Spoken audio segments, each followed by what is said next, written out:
Welcome to My New Life, a Lovevery podcast. I'm your host, Jessica Rolph. In this Montessori mini-series, we interview experts on literacy, math, and handwriting. Montessori programs only exist in about 7% of U.S. zip codes. At Lovevery, we want to make Montessori universally accessible and help you bring the teachings and materials into your home. This mini-series aims to make that easier for you. Math is all around us. When it comes to teaching it, the challenge lies not in creating the opportunities, but in recognizing them. Counting grapes while they disappear is a fun one. At around the age of 4, a child's mathematical knowledge takes a big leap forward. They go from counting and recognizing numbers to understanding one-to-one correspondence and being able to complete simple addition. As parents, we can support them in this leap by providing things to count, line up, and compare. Lovevery's Montessori math bars and number tiles for months 43 to 45 are a great place to start. My guest today is the principal investigator for Boston College's Thinking and Learning Lab, which studies cognitive development with a primary focus on mathematical knowledge. And she's on the editorial board of the Journal of Montessori Research. Welcome, Dr. Elida Laski. Thank you. Thank you for having me here. So, on a previous episode, a researcher at iLabs at the University of Washington shared that preschoolers' math skills predict both third grade reading and third grade math scores. Why are math skills so foundational when it comes to learning? There's an increasing amount of research that shows that the processes that are related to both later literacy and math are the same. So I did a project with a student, Melissa Collins, and we show that there's these two key cognitive processes, um, mapping symbols to their reference. So knowing that a symbol, the numeral for 3, refers to 3 objects, is the same thing you have to do in early reading when you have to look at this arbitrary squiggle line that represents an A and know that represents the sound ah, right? And so they share the same processes, but in some ways, math being more concrete, more hands-on, it's kind of easier to harness those and start working on developing that cognitive process. Another one is the idea of part-whole relations, which doesn't come necessarily easily for children, and yet it's a part of both early literacy and early math. To know that 5 can be broken up into different parts. It could be a set of 3 and a set of 2. It could be a set of 4 and a set of 1. Really builds this understanding of part-whole relations. And when we're beginning to sound out words and to synthesize them, the individual phonemes are parts of a larger word. And so you see that the same process is involved in each. And so by supporting early math, we're actually activating the same kinds of processes that will support literacy as well. Ah, this is fascinating to know. I did not know the nuance between why literacy was connected to math learning. So I love knowing this and connected to music too, I will say. Music learning is also associated. How can we think about exposing our toddlers to math? We wrote a book called Baby Math, and we included patterns and we included placement, like you're before me, you're behind me. We included empty and full, so containment concepts, even some geometry for babies. Help give parents the understanding of how math is encountered in their everyday life in kind of the real world. Mhm. Yeah, and we did some studies looking at opportunities for informal math done in the home. And that's one of the things that, just like your intro said, there's more opportunities than sometimes parents are aware of. And that's one of the biggest differences is in how much math parents engage in the home is just sort of being more open and looking for those opportunities. There is usually, when we've done surveys with parents and we ask them what they think of as math, they tend to really focus on the counting and the numeracy aspects. And yet there's increasing research that these other aspects of math are important. So there's a researcher named Bethany Riddle Johnson who has shown quite convincingly that children's early understanding of patterns, like visual repeating patterns, is predictive of their later math learning of numeracy. And if you think through that intuitively, there's a lot of patterns in early numbers. So counting by fives is a kind of pattern. Place value and the fact that you're always increasing by tens is another kind of pattern. And so by exposing children to early visual repeating patterns like red, blue, it also begins to activate the kinds of processes that will support them in later math. So there's a lot of sort of more math opportunities beyond just counting that matter for building that early math foundation. Yeah, noticing patterns like stripes or a pattern even on a carpet, being able to also understand where you are in space. So for toddlers, really understanding this is behind me, this is in front of me, above, below. Does that all count? Help Sure. validate that Yeah. for me. Help Yeah. validate the Math why. Why does that work? vocabulary, spatial reasoning, they all seem to really contribute to the kinds of foundational math, the foundation that's important for later math. Yeah, and then this role of manipulatives, getting our whole kind of body involved with math learning can be so powerful. Talk to us about how math learning can become tangible for young children. So there's two parts of I think your question there. So one is getting the whole body involved, and we know from cognitive science that there is a lot of connections to this embodiment idea, and that using your fingers to do addition actually activates neurons in the mind that then help you sort of map the representation of different numbers. That hopping along a number line can be more effective than just playing a board game sitting still and just moving your hand. So there is something about engaging the whole body that just provides an extra cue for encoding and representing the number as a concept. But there's also this idea of having an external representation or concrete way of seeing a concept come alive, if you will. And that's where the use of physical materials to model numbers, to model math operations, really can be important for helping to sort of help children visualize and create a concept of a math idea. That said, it can be sort of problematic to stay in that realm for too long, right? That there you want to also kind of create a bridge between the use of materials and moving carefully to an abstraction. So going from the physical materials to perhaps a pictorial, still symbolic, but representation of those materials that's now more 2D and can't be manipulated as easily. And that creates a really important bridge to going into just mental math later.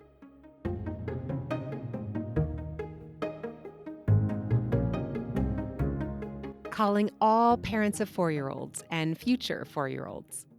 The 4-year-old play kits by Lovevery are really special because they focus on executive function skills like flexible and critical thinking, managing frustration, and planning ahead.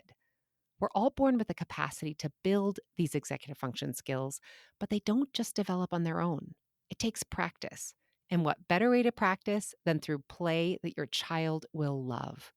And for us parents, the parent guide highlights the language, literacy, writing, cognitive, math, fine, and gross motor skills that your child will be working toward as they approach age 5.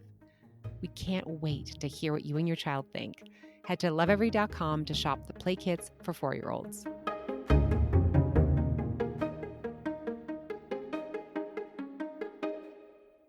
Let's pretend like I have a 3-year-old at home. What should I do with my 3-year-old to bring the best practices around math learning to my child? In addition to Yeah. getting the Love Every Play kits, where we have many different manipulatives and different items that support math learning throughout their learning journey. So for 3-year-olds, one of the main math concepts I think 3-year-olds are working on mastering in terms of their developmental trajectory in math is counting, both being able to count concrete objects using one-on-one correspondence, so one word for one object. And then there's an idea of cardinality, which is that the last word I say actually represents the number I've counted. And it seems probably intuitive, but it is not so intuitive for a 3-year-old. So you can ask a 3-year-old to count how many. They count 1, 2, 3, 4, 5. Then you ask them, so how many do you have? And often they go back and count 1, 2, 3, 4, 5. So, in thinking about those two concepts, one key thing to do is to help them with the count procedure. So, using any kinds of objects, helping them find strategies for keeping track what they've counted and what they haven't counted. And that can be after you've counted, push it aside, or let's take this group of objects and line them up straight in a row so it's easier for us to keep track of what we've counted. Because those counting errors, like double counting or skipping an object, are one of the things most common that we see in 3-year-olds. And then there's some empirical research that shows that something as simple as labeling the count set after you've counted with your child can make a big difference. So if you're doing a counting book or counting together, don't just count 1, 2, 3, 4, 5 and assume the child will know that that represents 5, but go ahead and just say, so we have 5 objects, and do that extra step of labeling, and it helps to build that cardinality concept. So, in addition to these little things you would do while you're counting, of course, finding any opportunities to count during snack time, to count when you're lining up the Legos, to sort into different sets, and to count different sets and parts of sets is helpful as well. I love that. It really did inform the design of one of our play kits at the end of 2. So we're getting a little bit before 3, but we've got this wooden counting box where you count the pegs while you place them in. And then it says correspondingly 5, the number 5, and then it shows the spelling of the word 5. And then the child can crash them out and they all come tumbling out. So they can really get that kind of visceral sense and that physical sense of manipulating one peg going in at a time would then create the set to then crash them out together. So, yeah, I would love to hear any other ways that parents can help bring Montessori math at home, like counting parts of the body, whether dressing or singing songs or thinking about dates and time. How else can we support our child's math learning? Besides the counting and knowing the absolute, what we would call absolute magnitude, so what amount does each number represent? 10 is 10 pegs, and you just used an example of how they could visualize that with your counting box. But another thing that we now know is that magnitude comparison, or knowing the relative magnitude of numbers, is really predictive of later math learning. And young children tend to overemphasize the smaller numbers, I think in part because they have a lot more experience with smaller numbers. So the difference between 1 and 3 to them seems super salient and obvious. And then 9 and 10, even if you just look at them visually, it's a lot harder to tell the distinction. And they just sort of seem they're kind of those big numbers and they group them above. So, having more opportunities to compare numbers all along the number sequence is really important. So, you can do that even when you're riding an elevator, for example, and you're going to the fourth floor versus the third floor, and just the sense of we're going higher and 4 is higher. Now we have to go all the way to 6. How many more floors is that? So, this thinking about the relation between different numbers is really important. And in one of your kits, your Montessori math bars that shows the numbers organized as a pyramid really visually shows that not only do the numbers represent a larger quantity as you move up the count sequence, but it visually shows how much more, that it's exactly +1 each number you move up in the count sequence. And that's also really important to start helping children understand it's not just that later numbers are bigger, but it's exactly sort of this +1 rule between numbers. And that's consistent throughout the whole number string. I will say another thing that Montessori does differently from, I think, traditional math, and that seems to be quite important, is introducing young children to a far greater range of numbers than we sometimes think of. So there are certain patterns in the number system that are recursive. So once you get past 10, then 11 through 19 is the same units, and then 20 to 21 to 29 is the same. And children can't really start becoming aware of those if they're really restricted to small numbers for too long. So, not being afraid to count past 10.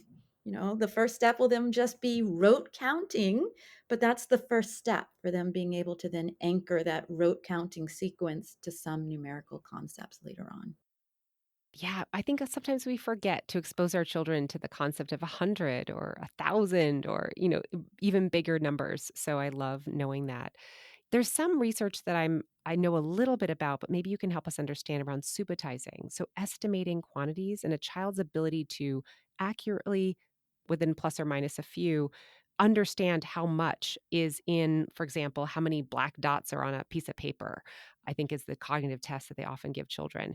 But that actually also predicts later math success and later school success. Can you talk to this a little bit more?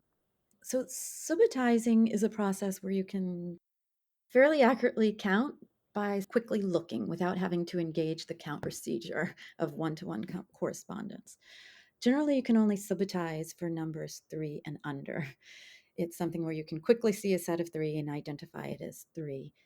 That's a process that we share with other apes, our ape relatives. It's a process we share with other animals. So it seems to just be a biologically evolutionary process. But there's this other system, which we call the approximate number system, whereas we can just look at a set of dots on a screen, and these can be larger numbers. These can be 8, 9, going into the teens. And we can have a sense of what that number might be, or at minimum, a sense that it's more or less than another set of dots. And that approximate number system is also something that we share with apes. And it's the anchor for which what we call symbolic and exact math is built upon. And so that's one of the reasons we think it's so predictive. But just like I was explaining earlier, that children are more precise in knowing the difference between smaller numbers, the approximate number system is also more precise for smaller numbers. And it's also more precise at being able to tell the difference between numbers that are really far apart. So it's easy for very young children, toddlers, preschoolers, to tell that a set of 15 dots is more than a set of 3 dots. It's a lot harder for them to tell a set of 9 dots from 12 dots. And if you just think about what 9 dots and 12 dots looks like, that seems pretty intuitive about why that might be. They're visually less easy to discriminate. And so having lots of opportunities for children not to just compare in smaller numbers, but to refine and develop some precision of comparing larger numbers and larger sets is really quite critical for later math. This is a really nerdy question. Do those, supertizing flashcards work? Where you give your child a flashcard of, you know, I don't know, 9 or 12 dots and see if they can quickly estimate and almost kind of train the brain to be able to estimate quickly. Is that a helpful thing or is that kind of a gimmick? We do not sell these at Lovevery, I will just say. No, I would say it's a bit of a gimmick. So, I mean, we already know that an approximate number system exists that does that. Now, there is some research that shows that adding some precision to the approximate number system is useful, but not more than actually practicing with symbolic math, with counting numbers and making the connection to numerals and numbers. And so, if I was going to invest my time, it would not be in doing those kinds of flashcards. It would be in far more authentic math kinds of activities where we're counting real things and we're engaging in comparison of who has more crackers, who has less crackers, and organizing things by their order so that you can see their relation to the count sequence. I think in the long run, that would be a much more productive use of. We have dominoes that you would approve of. They call them subitizing dominoes, but they're very concrete, and a child can then compare and match, quantities when they're seeing little visual objects and different representations. What if a parent has an aversion to math, and how do they ensure that their child doesn't pick up on that? Yes, and there is research that's come out of University of Chicago that shows parents' own math efficacy, their own confidence in math can be in some ways implicitly communicated to children in two ways. Once if I don't feel comfortable with math, I might be less inclined to introduce math opportunities into the home. But also, sometimes we say things, and this would be more true of older children, like, it's okay. I wasn't good at math either. And we would never say that about something like literacy or reading. It's okay. I wasn't a good reader. And so it's changing the mindset that math is something that everyone is capable of, barring some, severe disorders. And also just, I would tell preschool parents of preschoolers, that undoubtedly they can do the kinds of supports that their children need at that point in time. And that their fear of math is probably related to concepts that are going to come much later, and not to worry about it at the time, to just show their children and try to engage their children in the love of math early on as much as possible. This has been so wonderful having you with us today. You are such an important voice for parents, really, again, really being able to prioritize math as much as we prioritize reading in our homes will make a big difference for our children later on. So, thank you for bringing this knowledge to us today. Well, thank you for having me. Here are my takeaways from the conversation. Takeaway number one: by supporting early math, we're activating the same pathways in the brain that will support literacy. For example, knowing that the symbol 3 refers to 3 objects is the same thing a child has to do in early reading when they look at an arbitrary combination of lines that represent a B and know that it makes the sound B. Takeaway number two: beyond learning the numbers, exposing children to early visual repeating patterns like red, blue also builds a foundation for later math learning. Takeaway number three: there's research that shows that labeling the count set after you've counted with your child can make a big difference. So don't just count 1, 2, 3, 4, 5, and assume your child knows that that represents 5. Go the extra step and say, so we have 5 pegs. This concept is demonstrated in the Lovevery wooden counting box. Takeaway number 4: the Lovevery Montessori math bars not only show that numbers represent a larger quantity as you move up the count sequence, but also visually shows how much more. You can reinforce this in the day-to-day by asking your child, how many more floors do we have to go to get to number 6? Takeaway number 5: rather than leaning on tools like flashcards, Elida recommends more authentic math activities where you're counting real things, comparing who has more, like who has more crackers or who has fewer, and placing things in order so that you can see their relation to the count sequence. Discover more ways to reinforce early math learning at lovevery.com. You've been listening to My New Life. If you think this episode might be helpful to a fellow parent, please share. If you'd like to learn more about the topics discussed on the show, head over to lovevery.com. That's LOVEVERY.com. Be sure to sign up for our weekly child development emails. I'm Jessica Rolph. Thanks for listening.